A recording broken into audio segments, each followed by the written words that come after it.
Hi, I'm Brad Sugars and welcome to Business Basics. Today we're going to take a look at how it is that we as business people need to learn and what it is we need to understand. In fact, in a lot of ways, what we're going to look at today is going back to before you're a business person and working out how it is you became a business person or whether it was you were even trained as that. You see, most of us are never trained to be business people. Most of us are actually trained to be really good employees. When we went to school, the schooling system isn't designed to teach you to be a business owner. It's designed to teach you to be a good employee. If you think of some of the things you learnt back in the schooling days, you think of some of the things like, when the bell rings, you've got to turn up. When it rings again, you're allowed to go home. You think about be good, do as you're told, follow orders. You think about all the things. You're almost being created as a great soldier or a great employee. There's very little in schooling where you're taught how to be a great business owner. I don't ever remember the class Wealth 101 being offered in my school. Well, that's okay because our job when we get out of school is to get a job. But the problem with it is you become more and more specialised the entire time. You think about it, when you're a kid you had a vast array of subjects.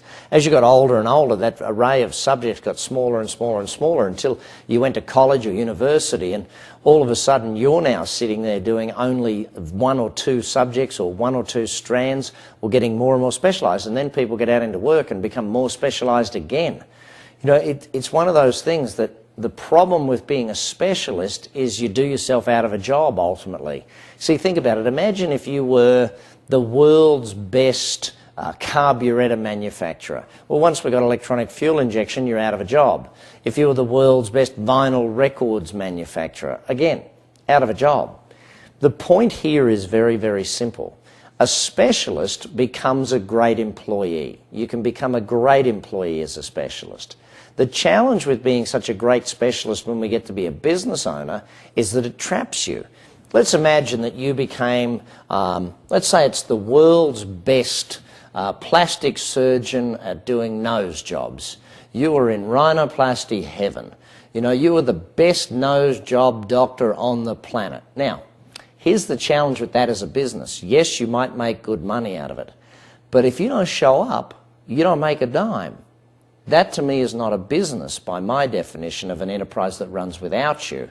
That to me is a job which, you're going to have to work dang hard. Yeah, you'll make good money, but you've always got to show up for the rest of time for that to be able to turn into any money for you. Our goal here, if we take a look at it, our goal is to move you to being a generalist.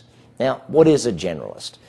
Very simply put, when you're an employee, the better you get at your particular job, the more promotions you will get. When you are a business owner, you don't want to just know knowledge in one area. You've got to know a generalist level of knowledge across all areas.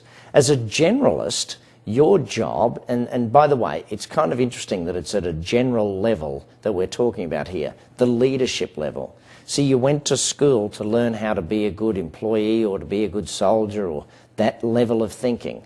I want your thinking to be entirely different. I want you to be thinking as a business owner thinks, an entirely different level of thinking. And that is that you have enough knowledge in all the different areas. Henry Ford was one of the best at showing the world how a generalist can run a company. He wasn't the best production guy on the planet. He wasn't the best finance guy on the planet, the best of anything.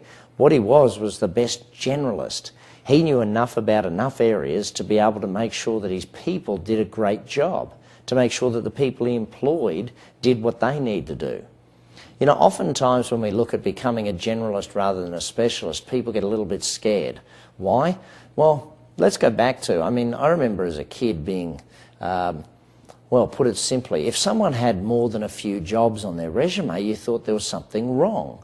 If someone had 20 jobs, 20 different things, well, in my books, that's 20 different times they've had learning from 20 different places, so it's going to make them a much better self-employed business owner when they get to that stage.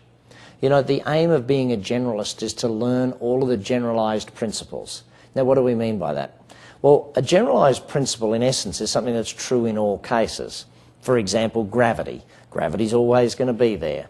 For example, in business, there are generalised principles. The principle of stagnating sales means decreasing profits. These things are there time after time after time. So what are the generalised principles of sales you need to learn? What are they of marketing? What are they of finance? What are they of accounting? What are they of legals? You know, what are the generalized principles that you need to learn? There are many, many different ones of them. I'm going to go through some of them in these videos, but my goal for you is to help you understand staying as a specialist is not giving you lots of business experience. An engineer with 20 years engineering experience doesn't have 20 years business experience. They've got 20 years engineering experience. That doesn't make them necessarily a great business owner in an engineering firm, because you've still got to have the knowledge on sales, marketing, legal, IT, accounting, purchasing, all the different areas of business. So, understand this. The more you become a generalist, the easier business gets. I'm Brad Sugars, and this is Business Basics.